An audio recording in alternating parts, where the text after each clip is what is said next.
원합니다. 오늘 말씀은 역대상 말씀으로 성전 건축이라는 제목으로 말씀 나누길 원합니다. 오늘 말씀의 제목이 굉장히 간단하면서도 좀 긴장하게 만드는 설교 제목인 것 같기도 한데, 염려 마시고 성전 건축을 계획하려는 것도 의도된 것도 없습니다. 그래서 다윗이 성전을 건축하면서 그가 하나님께 드려지는 마음과 신앙을 오늘 말씀을 통해 보기를 원합니다. 성경 인물들은 항상 죽을 때에 많은 고백과 그리고 삶의 업적들을 남겼습니다. 그것이 인간적인 업적이었든 하나님 나라의 계획이었든 그 인생의 끝에는 그것이 드러나지고 고백되어집니다. 여러분들은 죽을 때에 어떤 고백을 하기 원하시고 또 어떤 모습으로 주 앞에 서기를 원하십니까? 우리가 어떻게 살지에 대한 고민은 많이 하지만 어떻게 죽을지에 대한 고민은 많이 하지 않는 것 같습니다. 죽음을 부정적으로만 생각하여서 죽음은 잘못된 것이라고 여길 수도 있겠습니다. 그러나 성경은 일관되게 죽음 이후에 반드시 심판이 있고 완전한 구원을 이룬다고 말하고 있습니다. 그렇다면 성도된 입장에서 성경이 말하는 우리가 죽음에 대해서, 그리고 이 땅의 삶의 끝에 있는 그 죽음에 대해서 우리가 어떻게 생각해야 될지를 말씀을 통해 봐야 하는 것이죠. 그래서 우리가 우리의 삶을 주님 품에 맡기고 있다면 우리의 죽음도 인생도 주 안에서 육신의 장막을 거둘 때 그날에 반드시 주님 품에 안길 것입니다. 그래서 오늘 말씀에서도 다윗이 인생의 끝자락에서 솔로몬에게 성전 건축을 소원하면서 말하면서 그의 인생을 잘 보여주고 있습니다. 그래서 이제 우리가 인생에 마칠 때에 어떤 고백과 모습으로 남게 될 것인가, 구약 인물들도 그것에 대해서 많은 언급을 하고 있는데요. 제가 오늘 날씨가 좋아서 이렇게 좀 걸으려고 공원을 좀 이렇게 걸었습니다. 이제 이렇게 공원을 걷는데 그 언덕 같은 중턱에 산들이 있더라고요. 그 옆을 보는데 현수막에 가을이지 않습니까? 그래서 밤이나 도토리를 줍지 마십시오. 그래서 산에 오르다가 잘못하면 뱀이 나옵니다. 이렇게 경고 문구로 써 있더라고요. 제가 어떤 생각을 했냐면 참 밤 못 죽게 하려고 저렇게 뱀 나온다고 저렇게 경고를 세게 하는구나 하고 이렇게 걸어가고 있는데 정말 놀랍게도 제 앞에 뱀이 실화입니다. 오늘 겪었는데 의심되시면 제 사진을 보여줄게요. 뱀이 앞에 이제 좀 중간 정도 큰 뱀이 앞에 이렇게 기어가는 거예요. 장난감인 줄 알았습니다. 진짜더라고요. 도심 한복판 공원에 뱀이 제 앞에 있으니까 바로 그 어떤 생각을 했겠습니까? 경고 문구를 떠올린 거예요. 진실이구나, 진심이구나. 그래서 그 경고 문구가 다시 들어오게 됐습니다. 그래서 저게 남의 말을 이렇게 함부로 뭐 그런 생각을 하면서 오늘 말씀을 보는데, 어쩌면 이 성도는 우리의 생에서 계속해서 하나님은 심판이 있다, 계속해서 우리에게 알리시고 예수 그리스도 안에서 사는 방법, 그래야 살 수 있는 것을 늘 말씀하시고 우리는 은혜 받았다 그 고백을 하고 삽니다. 그런데 마치 우리의 삶은 그날이 정말 오지 않을 것처럼 경고하고 알려준 말씀은 내가 듣고 배웠지만 막상 삶에서는 그날이 안 올 것처럼 살아갈 때가 많다라는 것이죠. 그 인생의 끝자락에 가서 그 경고 문구를 떠올리듯이 우리가 정말 하나님 앞에 섰을 때는 그 일이 후회가 아니라 힘이요 능력이 되기를 원하는 것이죠. 그래서 구약의 인물들도 이 마지막 생애를 마치면서 여러 가지 모습을 보입니다. 이 아브라함은요, 표현하기로 나이가 늙어서 기운이 다 빠졌다라고 표현을 하고, 모세는 120세가 되었는데 눈의 시력을 잃지 않고 기력도 쇠하지 않았다고 말합니다. 그리고 야곱은 미원한 뒤에 침상에서 이 발을 가지런히 모았다, 편안히 죽었다라는 것이죠. 여러 가지 죽음의 구약의 인물들의 모습이 나옵니다. 심지어 모세는 무덤조차 기록하고 있지 않은 모습을 봅니다. 오늘 말씀에 나오니 다윗 역시 죽었을 때 좀 특별한 모습을 갖고 있는데요. 그 모습을 한번 오늘 본문 끝절에 있는데 역대상 29장 28절을 말씀 성경책으로 보시면 이렇게 표현하고 있습니다. 한번 앞에 없습니다. 성경책으로 한번 볼까요? 같이요. 시작. 그가 나이 많아 늙도록 부하고 존귀를 누리다가 죽음에 그의 아들 솔로몬이 대신하여 왕이 되니라. 참 다윗은 죽을 때 그 부와 이 명성 권위를 끝까지 축복 가운데 누리다가 죽었다고 말하고 있습니다. 이걸 부정적으로 보는 것이 아니라 요새는 또 노후 빈곤의 문제도 많지 않습니까? 이 노후의 부함은 또 하나의 축복일 수 있습니다. 그런데 부하다고만 해서 그가 귀하게 존대를 받는 것은 아닐 수 있습니다. 나이가 많아 부하고 또한 존귀를 누렸다고 나와 있죠. 부가 그러니까 나이가 많아서 많은 부를 누린다 할지라도 귀히 여김을 받는 것은 다른 문제일 수 있습니다. 다른 이에게 존중을 받고 귀히 여기고 존경을 받는 것, 여러분 하나님을 섬기다가 부의 축복과 존귀의 축복을 받는 여러분 되기를 축복합니다. 그래서 이것은 다윗이 그의 인생을 통하여서 하나님께 받은 것입니다. 왜 그러냐면 구약의 인물들은 모두 죽음 끝에 가서 하나님께 어떤 삶을 살았는지 명백하게 드러나게 되는 것이죠. 수치스러운 죽음을 맞이했는지 아니면 그 안에서 하나님의 평강과 은혜를 누리며 죽게 되었는지. 다윗은 정확하게 나이가 많아 늙고 죽게 되었는데 부하고 존귀를 누리다 죽었습니다. 그는 이것은 자신의 인생을 하나님께 섬기며 바쳤을 때 받은 축복이었던 것이죠. 물론 물질의 축복이 하나님의 축복이라 전부 할 수 없겠지만 여기서는 또 다른 축복 하나를 더 말하고 있죠. 그래서 어쨌든 여기서 나이가 많아 부하고 존귀하게 되었다는 것, 여러분 이건 갈수록 존귀하게 또 존중받는 사람이 되기를 원합니다. 그렇다면 성도로서 해야 할 일은 무엇이겠습니까? 끊임없이 하나님 앞에 자신을 낮추어야 합니다. 나이가 들수록 끊임없이 자기가 높아지는 분들이 있죠. 고집이 강해지고, 그것은 성도의 자세가 아닙니다. 하나님 앞에 자신을 비춰볼수록 끈기 있게 자신을 낮춰야 하는 것이죠. 예를 들어 신앙생활에 한 30년 넘어가면서 이제는 난 예배도 많이 드렸고 이제는 내 인생 좀 살자, 그럼 그 신앙이 잘못된 고백입니다. 그럼 30년 동안 잘못 살았다는 것입니까? 그러니까 우리는 죽는 그날까지 고백해야 할 것은 하나님 앞에 어떻게 설 것인가. 여러분 끈기 있게 주님 앞에 서기를 축복합니다. 자신을 계속 낮추시고 그 가운데에 주님께서 주신 복을 누릴 수 있는 것이죠. 이게 신앙인의 자세입니다. 그러면 그러했던 다윗이 인생 말년의 끝에 부와 또 많은 전쟁에서 승리를 하고 그 끝에 결국 하려던 일이 무엇이었습니까? 성전을 짓는 일이었습니다. 성전을 지으려 하면서 했던 일이 무엇입니까? 오늘 본문으로 돌아와서 19절을 한번 읽어볼까요? 19절 시작. 또 내 아들 솔로몬에게 정성된 마음을 주사 주의 계명과 권면과 율례를 지켜 이 모든 일을 행하게 하시고 내가 위하여 준비한 것으로 성전을 건축하게 하옵소서 하였더라. 그가 간절히 소원한 것은 무엇입니까?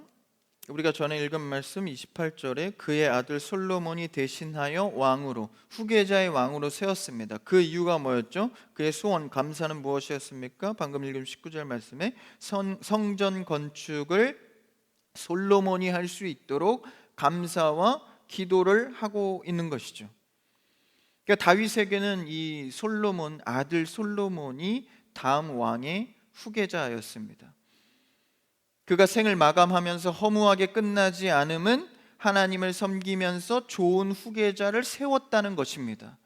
그리고 또한 그를 통하여서 하나님께 내가 드리고자 하는 성전 건축을 이뤘다라는 것이죠.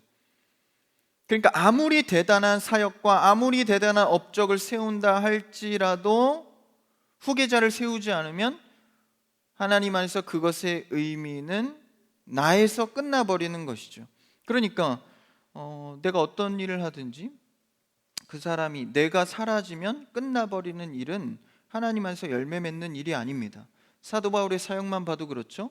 그가 세웠던 교회 사람들, 그가 지나가고 그 자리에서 다른 사역지로 옮기면 그 자리가 끝나는 것입니까? 그렇지 않죠. 또 다른 사람이 세워지고 편지해서 그 사람을 세우고, 그래서 자신이 없어도 되게 하는 사람, 다윗이 죽었어도 그 후계자를 세워서 하나님의 성전을 짓는 일을 이어가는 것이죠. 다윗이 가장 잘한 일은 좋은 후계자를 세운 일입니다. 그래서 아무리 좋은 뜻도 철학도 사람을 그 다음에 세우지 않으면 지속되지 않는 것처럼, 우리는 항상 교회 안에서 하나님 앞에서 가장 중요시해야 할 것이 영혼을 세우는 일입니다. 하나님께서 우리에게 명령하신 것이죠. 말씀이 전수되고 전해지는 것은 전하는 자의 아름다운 발걸음이 있기 때문입니다. 그가 성령의 이름으로 듣고 깨닫는 것은 전하는 자의 입술이 있기 때문입니다. 우리의 마음은 진실로 사람을, 영혼을 세우는 일에 힘쓰는 자가 되기를 축복합니다. 이것이 다윗이 했던, 말년에 그가 하나님 앞에서 부를 누릴 수 있었던 이유인 것이죠. 하나님의 일을 하면서 그 일을 내 대해서 끝내지 않고 사람을 세웠다는 것입니다. 그래서 우리에게는 이렇게 사람, 영혼을 세우는 것보다 가치로운 것은 없습니다. 예수님도 그 제자들의 영혼을 세워서 교회를 세우기 위해서 자신의 목숨을 바치는 것이죠. 그래서 세상에서도요, 믿지 않는 자들도 후계자 양성, 다음 세대에 대해서 얼마나 많이 중요하게 생각을 하고 있습니까? 제가 한 청년 자매와 얘기를 하는데요, 저도 사역에 여러 가지 모양이 있겠지만 제가 그런 고백을 했어요. 자매 앞에서. 나도 참 많은 일들을 하지만 사람 세우는 일이 가장 영혼을 세우는 일을 중점적으로 생각하고 일한다라고 얘기했습니다.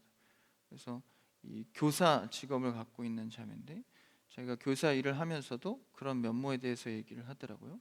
그래서 제가 이렇게 얘기했습니다. 교사도 사람을 세우는 일 아닙니까? 그 어린 학생과 사람 영혼에게 제대로 된 인간됨을 위해서 세워주는 일이죠.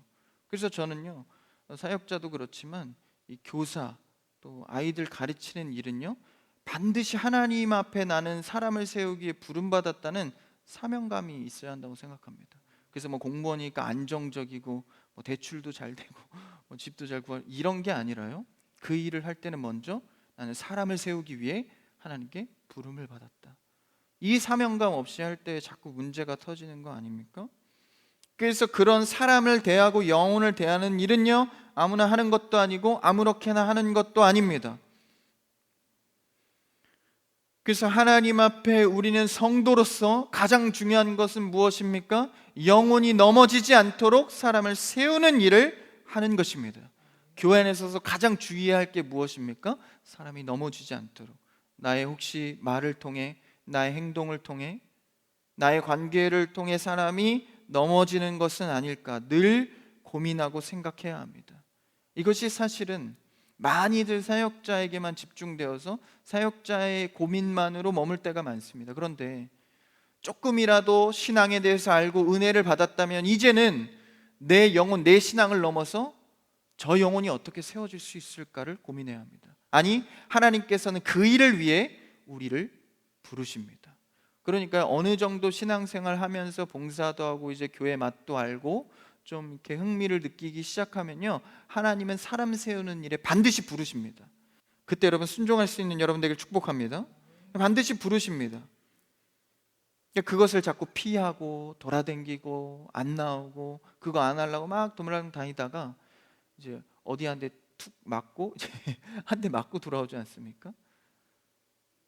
그래서 다윗이 가장 그 축복된 일을 누릴 수 있었던 것은 좋은 후계자, 아들이면서도 후계자였던 솔로몬을 세울 수 있었던 것, 이것은 그의 인생의 축복 중에 축복이었습니다. 이러한 근원은 그가 하나님을 생각하며 성전 짓기를 너무나도 소망했기 때문입니다. 다시 말하면 하나님을 위해서 무엇을 할 수 있을까를 너무나도 절실히 하나님께 고백하다가 그가 하나님 안에서 후계자를 세울 수 있었던 것이죠. 그래서 사무엘 상하, 열왕기 상하, 그리고 역대기, 오늘 말씀에 읽은 역대기에서도 이 다윗에 대해서 많은 얘기들을 다루고 있습니다. 그런데 오늘 특별히 역대상에서는요, 다윗의 성전 사역에 대해서 아주 잘 설명해 주고 있습니다. 성전을 만들기 위해 준비하였던 것, 건축을 위해서 기도했던 것, 그래서 이들이 복을 받았다라는 것이죠. 사실 신앙에서 굉장히 단순한 논리입니다. 하나님을 위해서 내가 무엇을 할까? 이 마음을 통해서 복을 받았다라는 것입니다. 우리도 이런 생각을 하다가 뭐가 자꾸 끼죠? 이 불순물이 자꾸 낍니다. 그래도 내가 좀 취할 것, 그래도 내 이익을 조금 껴서, 내 기도는 순전하지만 그래도 조금은 내가 좀 잘 되게 하는 방향들을 생각하기 마련입니다. 그래서 이들의 축복의 줄기 중에 하나는 이 성전 건축에 있었다라는 것입니다. 그런데 여기서 말하는 이 성전은요, 돌로 지은 성전만을, 건물의 성전만을 말하는 것이 아닙니다. 성전의 의미는 여러 가지가 있는데 그 중에서 대표되는 것이, 성전은 하나님의 임재를 상징합니다. 두 번째는 하나님을 만나는 장소를 의미하고요, 세 번째는 하나님이 통치하는 곳을 의미합니다.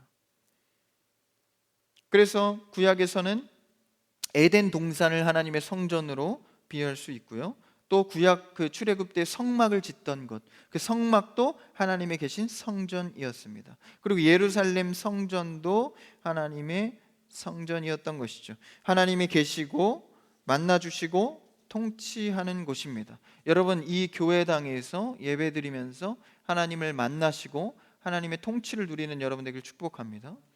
그랬을 때 이 예배가 귀하게 드려지는 것이죠. 그래서 이러한 눈에 보이는 성전도 있지만 보이지 않는 성전도 있어요. 다윗이 처음에 하나님께 성전을 짓겠다고 소원했을 때 백향목으로, 튼튼한 나무로, 멋진 나무로 하나님께 성전을 짓겠다고, 봉헌하겠다고 고백을 했습니다. 그러니까 하나님께서 너무 대견하게 여겨서 칭찬하시죠. 야, 다윗, 네가 나의 성전을 정말 지을 거냐? 야, 그러면 너는 나를 위해 성전을 지어주고 나는 너를 위해 영원한 집, 너의 영원한 대를 위해서 영원한 집을 짓겠다, 하나님께서 말씀해 주셨습니다. 하나님의 보이지 않는 영원한 집은 무엇일까요? 하나님의 통치를 통하여서 믿는 자마다 하나님께서 다윗에게 약속하신 것을 주신다라는 것입니다. 다윗이 대대로 하나님의 은혜를 누리고 결국 예수 그리스도가 그 대에서 나왔듯이 늘 하나님께서 지키시고 그 안에 품으시는 보이지 않는 성전을 지어주겠다라는 것이죠. 이것이 다윗에게 주어진 이 언약이요, 바로 나에게 주어지는 언약입니다. 하나님을 믿는 자, 그를 믿는 자, 하나님께서 영원히 통치한다는 의미를 갖습니다. 그러니까 다윗이 하나님께 성전을 바친다는 그 고백을 했을 때, 내가 너와 영원히 함께하리라, 하나님께서 주신 약속이죠. 이 다윗의 약속이 우리의 약속, 우리의 대를 잇는 약속이 되기를 축복합니다. 다윗이 이토록 성전 짓기를 원하며 이제 솔로몬에게 전한 것이 무엇입니까? 28장에 보면 11절 12절에 보면요, 설계도를 아들 솔로몬에게 줍니다. 그래서 자신이 성전 짓기를 소원하고 재료를 준비했고 하나님께서 설계도를 주셨으니 그것을 이제 이행할 솔로몬에게 전해주는 것이죠. 그러면서 다윗이 29장에 감사 기도를 하는 거예요. 내가 준비할 수 있게 해주셔서 감사하고, 솔로몬이라는 후계자를 세워서 성전을 짓게 하심에 감사하고, 내가 성전을 짓지 않게 하심도 감사하면서 자신의 역할과 해야 될 후계자의 또 사람 세움도 감사 기도를 하고 있는 것입니다. 그러니까 각자 지어가야 할 역할이 있는 것이죠. 여러분, 우리는요, 단순히 그냥 성전을 짓고 성전에서 예배하는 것을 넘어서 보이지 않는 성전, 내 안에 있는 성전을 잘 지어가야 합니다. 그래서 다윗은요, 사람을 세울 때 얼마나 힘들었겠어요. 피도 많이 흘렸고 부도 많이 모았고 자신의 자손들도 많았습니다. 그러니까 왕권 다툼도 얼마나 많이 일어났겠어요. 솔로몬을 세울 때에. 근데 이런 복잡한 일 앞에 피도 많이 흘렸으니까, 나라의 전쟁도 했으니까 이 후계자가 바뀔 때 얼마나 나라가 혼란스러울 수 있겠습니까? 이 모든 복잡한 일 앞에 그가 행한 정치는 무엇입니까? 더 많은 군사를 모으거나 돈으로 좀 어떻게 해결하거나 뭐 왕권 다투하는 자손들을 뭐 어떻게 다스리거나 그런 거 하지 않았습니다. 그는 하나님 앞에 성전을 짓겠다는 마음을 먹은 것이죠. 그랬을 때 이 복잡한 후계자 승계 아래 자신의 이제 사역이 끝나는 일 앞에 이 평안과 부를 허락받아 숨질 수 있었다는 것이죠. 하나님 앞에 성전 짓겠다는 마음으로 말입니다. 그랬을 때 하나님께서 너를 위하여 영원한 집을 짓겠다 응답하실 때 그 자손에서 솔로몬 대에서 어떤 왕권 다툼이나 어려움이 없게 사람을 세워주시죠. 그 비결이 무엇일까요? 하나님 앞에 성전을 세우겠다는 그의 마음의 비결이 17절에 나와 있습니다. 오늘 본문으로 돌아와서 29장 17절 좀 길지만 한번 읽어볼까요? 시작. 나의 하나님이여 주께서 마음을 감찰하시고 정직을 기뻐하시는 줄을 내가 아나이다. 내가 정직한 마음으로 이 모든 것을 즐거이 들으사오며 이제 내가 또 여기 있는 주의 백성이 주께 자원하여 드리는 것을 보오니 심히 기쁘도소이다. 17절에 주께서 마음을 감찰하시고 정직을 기뻐하신다. 그런데 17절 끝에 보니까 다윗도 심히 기쁘다라고 말하고 있으면 하나님과의 마음에 합한 자로서 뭐가 합해졌죠? 주 앞에 정직한 마음으로 즐거이 드렸다라는 것입니다. 하나님 앞에 신앙생활하면서 정직한 마음으로 즐거이 하시는 여러분 되기를 축복합니다. 그래서 여러분이 성도로 선다면 어디 가서나 정직하시고 어디 가서나 기쁨을 추구해야 합니다. 자꾸 부정적이고 어두운 얘기를 하고 거짓말을 하고 속이고 작은 거짓말에도 태연해하고 그런 모든 것들이 우리가 성전을 짓겠다는 이 다윗의 마음으로부터 멀어질 수 있다는 것이죠. 다시 말하면 하나님께 내가 섬기고자 하는 마음은 굴뚝 같은데 나의 삶이 정직하지 못하고 즐거워하지 못하면 주님과 공감하지 못하는 나의 생각을 할 수 있다는 것입니다. 주님이 기뻐하시는데 나는 슬퍼하고 내가 기쁜데 주님이 슬퍼한다면 하나님과 전혀 공감하지 않는 나만의 성도의 삶을 살아가는 것이죠. 그런데 다윗은 정직하고 기쁘게 하나님의 일을 하나님 앞에 성전을 짓는 마음을 드렸다라는 것입니다. 그 성전이 얼마나 튼튼하고 아름답게 지어졌냐를 평가하는 것이 아니라 그의 마음, 그가 어떻게 나에게 드리고 있나를 하나님께서 보고 계신 것이죠. 그랬을 때 주께서 그 마음을 보고 계시니 사실요 주변과 성도들은 쉽게 속일 수 있습니다. 어느 정도 사회생활 하다 보면 그 정도는 쉽게 되죠. 근데 결국 하나님 앞에는 드러납니다. 이가 한 번의 예배지만 한 번의 기도지만 이 기도 제목 위에 정직함이 있는가? 순전함이 있는가? 기쁨이 있는가?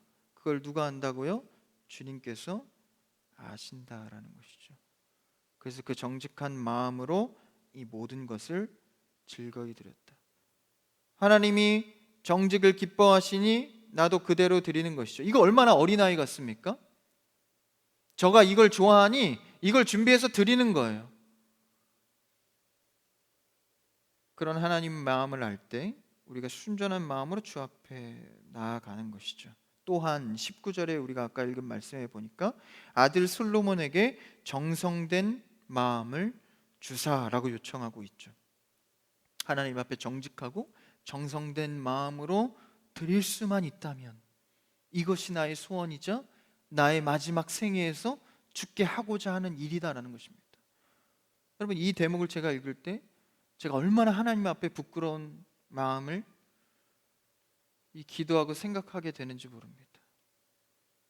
다윗이 하나님 앞에 많은 부와 명성을 누렸지만 그것을 어떻게 사용할까 또 어떻게 더 배부를까를 생각한 것이 아니라 인생의 끝에 그가 사람을 세우며 정직과 하나님 앞에 정성된 마음만을 드리기 원했다는 것이죠. 이 마음으로 성전을 지었다라는 것입니다. 우리도 삶에 정직함과 기쁨이 자원하는 마음으로 드려지기를 축복합니다. 17절에 그런 주의 백성이 주께 자원하여 드리는 것을 보고 기뻤다라는 거예요. 왜요? 하나님이 그걸 기뻐하시니까. 하나님의 마음과 뜻을 알면 그대로 함께 하고 싶은 것이죠. 그래서 그러한 자원하는 마음으로 내 속의 성전을 지어가는 것입니다.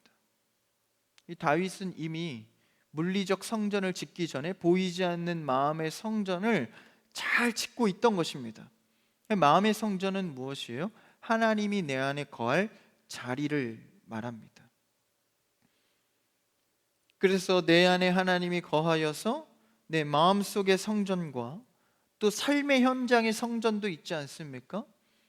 내가 거하는 모든 곳에 하나님이 임재할 수 있도록 그곳에서 내가 하나님의 선의 영향을 끼쳐가는 것이죠.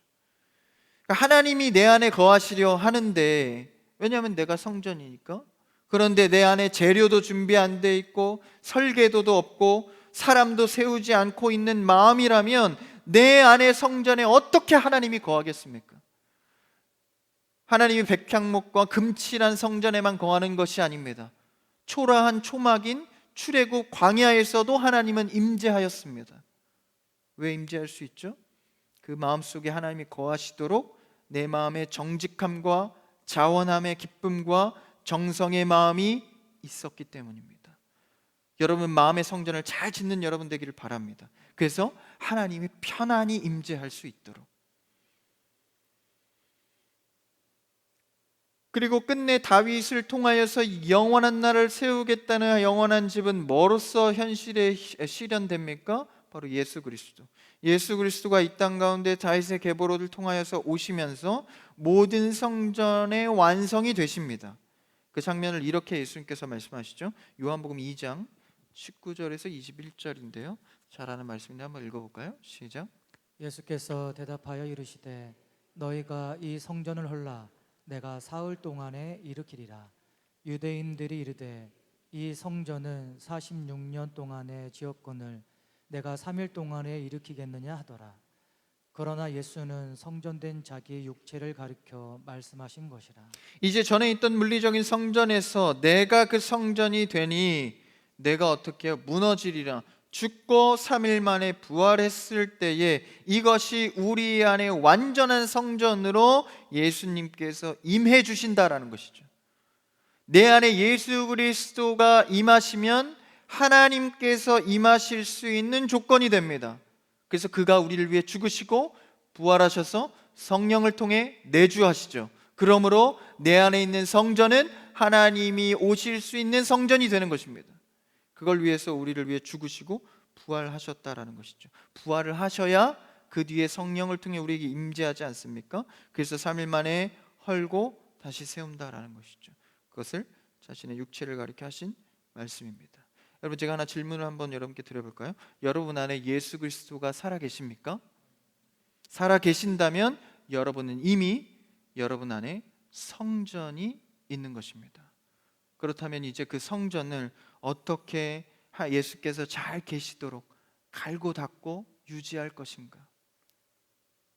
예수 그리스도의 뜻대로 사는 여러분 되기를 축복합니다. 고린도전서 3장 16절에서는 이렇게 말하고 있는데 한번 읽어볼까요? 시작. 너희는 너희가 하나님의 성전인 것과 하나님의 성령이 너희 안에 계시는 것을 알지 못하느냐. 하나님의 성전인 것을 알지 못하느냐. 예수 그리스도가 우리 안에 있으면 내가 성전이다라는 것이죠. 그러니까 내 몸은 성전이니 예수 그리스도가 거하시는 성전이니 건축을 잘하고 소중히 여겨야 하는 것이죠. 고린도전서 6장 19절에서도 이렇게 말하는데 한번 더 읽어볼까요? 시작. 너희 몸은 너희가 하나님께로부터 받은 바 너희 가운데 계신 성령의 전인 줄을 알지 못하느냐. 너희는 너희 자신의 것이 아니라. 하나님께서 예수 그리스도를 통해서 하시고자 하는 일, 그 성전이 우리의 속에 거하여서 하나님과 교류할 수 있도록, 하나님 앞에 설 수 있도록, 심판대 앞에 인정받을 수 있도록 하는 것이죠. 그러니 우리의 몸과 영혼은 날마다 주가 계신 전으로 소중히 여겨야 합니다. 그 성도가 귀한 거 아니에요? 그 안에 예수가 있으니 함부로 말하지 않고 계속 세워주는 것이죠. 마치 솔로몬을 세워서 주의를 계속해서 감당해 나가듯 말입니다. 그래서 우리의 입술도, 우리가 거하는 것도 요새는 술, 담배를 넘어서 마약까지 손을 대지 않습니까? 마약도 그냥 한두 시간 아니면 바로 구한다고 하지 않습니까?